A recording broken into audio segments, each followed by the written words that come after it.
ہمارے والد صاحب مسلمان تھے، دادا مسلمان تھے، اس وجہ سے مسلمان ہیں. اب پتہ نہیں نماز کے فرائض و واجبات کا پتہ نہیں، روزے کے فرائض و واجبات کا پتہ نہیں، اور اس کے علاوہ غسل کے فرائض و واجبات کا پتہ نہیں، وضو کے فرائض و واجبات کا پتہ نہیں. تو میرے پیارے محترم اسلام بھائیو، ہم نے بھی قربانی نہیں کی. ہم دنیا کے لیے اپنے ماں باپ کو چھوڑ کر آ رہے ہیں، بہن بھائیوں کو چھوڑ کر آ رہے ہیں کہ ہمیں سکون مل جائے، ہمیں سکون کی دولت مل جائے، ہمیں کوئی ایسا رزق ملے جس سے ہمارے گھر والے بھی سکون میں رہیں، ہم بھی سکون میں رہیں. تو یاد رکھیں کہ اس تفریح گاؤں میں جانے سے سکون نہیں ملتا. یہ سکون تو ملتا ہے لیکن یہ ہمارے نفس کا سکون ہے.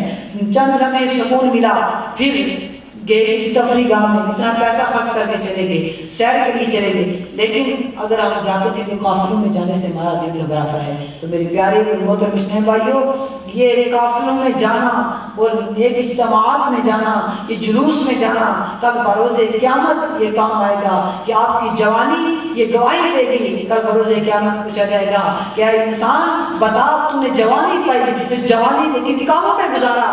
جس نوجوان نے اپنی زندگی کو آقا علیہ الصلوۃ والسلام کی محفل میلاد میں نعرے لگا کر گزارا، جس نوجوان نے اپنی زندگی کو محفل میلاد کے جلوسوں میں نعرے لگا کر گزارا، تو یہ ہاتھ لہراتے رہے محفل میلاد میں، تو یہ ہاتھ کل بروز قیامت گواہی دیں گے کہ یا باری تعالیٰ یہ وہ نوجوان ہے جس کی نوجوانی تیرے حبیب کے عشق میں گزری. تو یہ ہم جو محفل میلاد مناتے ہیں، جلوس نکالتے ہیں، یہ انشاءاللہ رائے گاہ نہیں جائے گا. یہاں تک کہ آپ نے مشہور و معروف حدیث پاک سنی ہے ابو لہب کے بارے میں کہ ابو لہب جب مر گیا تو کسی نے اس کو خواب میں دیکھا تو پوچھا کہ آپ کا کیا حال ہے قبر میں؟ اس سے پوچھا تیرا قبر میں کیا حال ہے؟ اس نے کہا کہ مجھے پورا ہفتہ عذاب ہوتا ہے، لیکن ایک دن قبر میں ایسا آتا ہے پیر کے دن کہ جب میں اپنی انگلی کو منہ کے اندر رکھتا ہوں اور مجھے سکون ملتا ہے.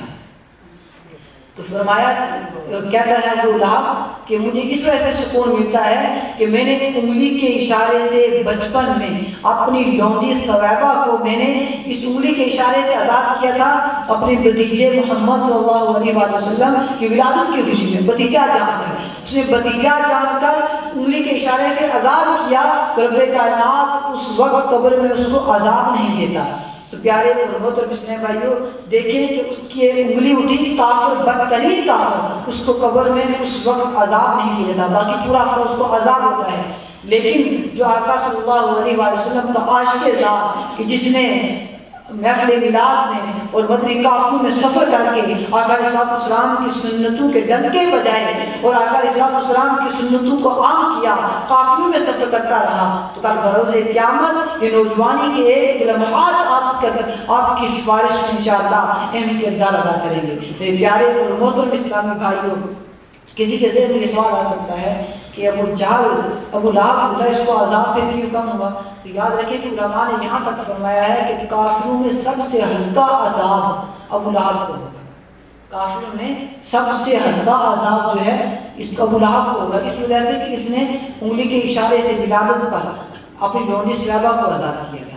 تو انشاءاللہ ہم تو غلامان مصطفیٰ ہیں. ہماری انگلی کیا ہمارا پورا جسم آقا کے عشق میں جھومتا ہے، ہم نعرے لگاتے ہیں، ہم جھنڈے لہراتے ہیں. تو پیارے اور محترم اسلامی بھائیوں، دعوت اسلامی کے مدنی قافلے یہاں سے سفر کرتے رہتے ہیں. آج بھی انشاءاللہ قافلہ سفر کرے گا تو تمام اسلامی بھائی آج وقت کی قربانی دے کر 3 دن کے مدنی قافلے میں سفر کریں. انشاءاللہ آپ وہ کچھ سیکھیں گے جو آپ نے 25 30 35 سال کی عمر میں نہیں سیکھا. آپ کو فرائض واجبات کی پریکٹیکل، غسل کا طریقہ، وضو کا طریقہ، وضو کے فرائض یہ آپ کو سکھا جائیں گے. تو پیارے اور محترم اسلام بھائی، اپنا قیمتی وقت نکال کر دین اسلام کے لیے قربانی دیں. کہ آج وہ ایک نعت پڑھی جا رہی تھی امیر اہل سنت کی بارگاہ میں، تو کہا کہ یہ دل بھی تمہارا ہے، یہ جان بھی تمہاری ہے، کیا پیش کروں مجھ سے کیا چیز ہماری ہے. تو پاپا نے فرمایا یہ دل بھی تمہارا ہے، یہ جان بھی تمہاری ہے، بس وقت ہمارا ہے. وقت کی قربانی نہیں دیتے. آپ نے فرمایا یہ پڑھو، یہ نہیں کہ کیا پیش کرو مجھ سے، آپ یہ کہو کہ یہ دل بھی تمہارا ہے، یہ جان بھی تمہاری، بس وقت ہمارا ہے. ہم کہتے ہیں غلامی رسول میں بہت قبول ہے، سب کچھ قبول ہے، لیکن کیا کہ قافلے میں جانے سے انکار کرتے ہیں. اگر نمازوں کے لیے کوئی بلائے تو الحمدللہ اللہ کا فضل و کرم ہے کہ جتنے بھی اسلام بھائی یہاں تشریف نمازی ہیں. تو تو پیارے محترم اسلام بھائی، ہم خود تو نمازی بن گئے لیکن ہم نے دوسروں کو نیکی کی دعوت دینی ہے. جس طرح یہ سب اماموں کی بہاریں یہاں پر ہیں، آپ انشاءاللہ انفرادی کوشش کرتے رہیں گے. آپ جہاں کہیں بھی، آپ تمام اسلام بھائی مبلغ ہیں، آپ کے پاس جتنا بھی دین اسلام کے بارے میں علم ہے اپنے بھائی کو بتا کر اجتماع میں لیں. یقین مانیں اگر وہ نمازی بن گیا، اگر قافلے میں سفر کرنے والا بن گیا، سنتوں پر عمل کرنے والا بن گیا، تو آپ کے لیے صدقہ جاریہ، آپ قبر میں چلے جائیں گے. اگر آج آپ نیک ہو جائیں گے تو کل آپ کی اولاد بھی نیک ہو جائے گی، اور آپ کی اولاد جب نمازیں پڑھے گی اور نمازوں کا ثواب آپ کو قبر میں ملے گا. آج ایک تعداد ہے جسے والدین کے لیے جو دنیا سے کوئی دعا نہیں ہے، لیکن حدیث پاک میں آتا ہے، میرے آقا فرماتے ہیں کہ جو اپنے والدین کے لیے دعا کرنا چھوڑ دیتا ہے اللہ تعالیٰ اس کا رزق کاٹ دیتا ہے، اس کے رزق میں کمی آنا شروع ہو جاتی ہے. تو پیارے محترم اسلام بھائیو، یہ دعوت اسلامی کا ماحول جب دنیا سے چلا گیا، ماں باپ چلے گئے، تو جب دنیا میں ماں باپ تھے ہمارے لیے دعائیں کرتے رہے کہ ہمارا بیٹا نیک بن جائے. اب انہوں نے ہمارے لیے تربیت اس قدر کی کہ انہوں نے کبھی گرمی نہیں دیکھی، سردی نہیں دیکھی، ہمیں ہر جگہ پر بھیجتے، ہمارے سیفٹی کے لیے انہیں ہر قربانی دی کہ ہماری اولاد بڑی ہو کر ہمیں سکون پہنچ جائے گی. اگر وہ نوجوان اگر بڑا ہو کر ماں باپ کو سکون نہیں پہنچ جائے گا، وہ ماں باپ تمہارے لیے دعائیں کرتے ہیں. لیکن آج ہم ماں باپ کو دنیا سے چلے گئے تو ہم ان کے لیے کیا کر سکتے ہیں؟ تو پیارے محترم اسلام بھائیو، آپ ماں باپ کے لیے دعائیں مغفرت کریں. انشاءاللہ اس کی برکت سے اللہ تبارک و تعالیٰ آپ کے کاروبار میں، آپ کی عمر میں برکتیں عطا کرے گا. اللہ تعالیٰ اس کی برکت سے آپ کو عمر دراز عطا کرے گا. تو پیارے محترم اسلام بھائیو، یہ عشق رسول کی دولت ہی ہے کہ جس کے صدقے اللہ تبارک و تعالیٰ نے اس دنیا کو بنایا. وہ عشق رسول کی برکتیں ہیں کہ آج ہم یہاں پر حاضر ہیں. تو پیارے محترم اسلام بھائیو، وطن کافروں کے مسافر بن جائیے، دعوت اسلامی کے ہفتہ اجتماع میں جانے والے بن جائیے.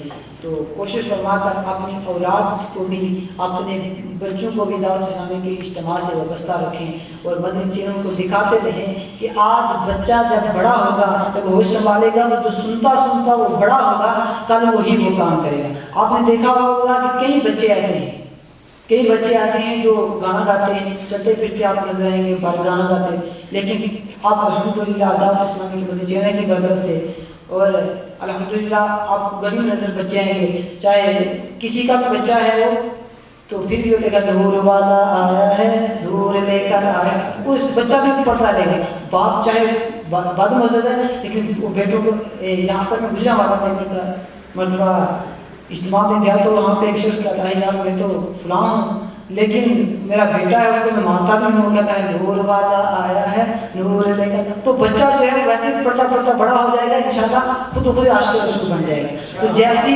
اس کو سنائیں گے ویسا وہ پڑھے گا، جیسا اس کو دکھائیں گے ویسا وہ دیکھے گا. تو پیارے محترم اسلامی بھائیوں، دعوت اسلامی کا مدنی چینل یہی سکھاتا ہے آپ کے بچے کو. انشاءاللہ وہ صفات کے بارے میں جب بچی کا واقعہ سنا امام نزولی علیہ رحمہ کا، اس بچی کی تربیت ایسے تھی کہ اس بچی کے والدین حضرت پاک کی اوراد کرتے تھے، ورد کیا کرتے تھے، جس کی برکت سے بچی کی زبان پر خود پاک کا ورد جاری تھا. تو اللہ تعالیٰ نے اس کی زبان میں ایسی طاقت عطا کی کہ اس زبان کی طاقت اور قوت اور برکت کی وجہ سے پانی میں اوپر کو آ جاتا. آج بھی ایسی اولادیں پیدا ہو سکتی ہیں اب ان کی تربیت اچھی کی جائے. ایسے کہ غسل اعظم کے بارے میں آتا ہے کہ آپ نے جب ماں نے تربیت ایسی کی تھی کہ بیٹا کبھی جھوٹ نہیں بولنا. آج کہیں آپ نے دیکھا ہوگا بھائی کو پرانے کے بیٹے کہتے ہیں بیٹا جو اسے کہو وہ گھر نہیں ہے، جو اسے کہو وہ گھر نہیں ہے. بیٹے کو بچپن سے جھوٹ سکھا دیا، بڑا کر جان جائے وہ جھوٹ ہی بولے گا. تو اسے آدم رضی اللہ تعالیٰ عنہ کی والدہ نے یہ سکھایا تھا کہ بیٹا کبھی جھوٹ نہیں بولنا. تو اس بیٹے کی تربیت ایسی تھی کہ جس کے سچ بولنے کی برکت سے کتنے کفار نے اسلام کو قبول کر لیا، کتنے ڈاکو جو تھے وہ طائب ہو گئے اور انہوں نے گناہوں کو چھوڑ دیا، ڈاکہ زنی کو چھوڑ دیا. تو پیارے اور محترم اسلام بھائیوں، اگر آج ہماری اولاد کی تربیت ایسی ہوگی تو انشاءاللہ زوجت کا ہماری اولاد ہر نیک کام کرے اس کا ثواب ہمیں قبر میں ملتا رہے گا. اللہ تبارک و تعالی ہم سب کو محفل میلاد مصطفیٰ صلی اللہ علیہ وآلہ وسلم مرتے دم تک کرنے کی توفیق عطا فرمائے، دعوت اسلامی کے مدنی کافر میں سفر کرنے کی توفیق عطا فرمائے. تو انشاءاللہ دعا کے بعد انشاءاللہ یہاں سے قافلہ سفر کرے گا. تو تمام اسلامی بھائی یہاں پر رابطہ فرمائے، ہمارے رئیس رہے تھے. تو انشاءاللہ تمام اسلامی کوشش فرما کر 3 دن کے قافلے میں سفر کریں، قربانی دیں. دیکھیں کہ دنیا کی خاطر ماں باپ کو چھوڑ کر آئے کتنے سالوں کے لیے، لیکن ہم کئی ایسے ہیں کہ وہ بیچارے دنیا کو حاصل کرنے کے لیے جاتے ہیں گھر والے ملک میں، تو اپنے بچوں کو دیکھنا نصیب نہیں ہوتا. بیچارہ جب کوئی فوت ہو جائے اپنے ملک میں تو بیٹا کہتا ہے، یہاں تک میں نے دیکھا ہے کہ بیٹے نے کہا کہ میری والدہ کا انتقال ہو گیا، میں گھر آ جاؤں. بھائیوں نے کہا اتنے دور سے کیا کرو گے آگے، چھوڑو ہم یہاں پہ ہیں، ہم دفنا دیں گے، اتنا خرچہ کر کے وہیں پہ رہو. کیونکہ بھائی جو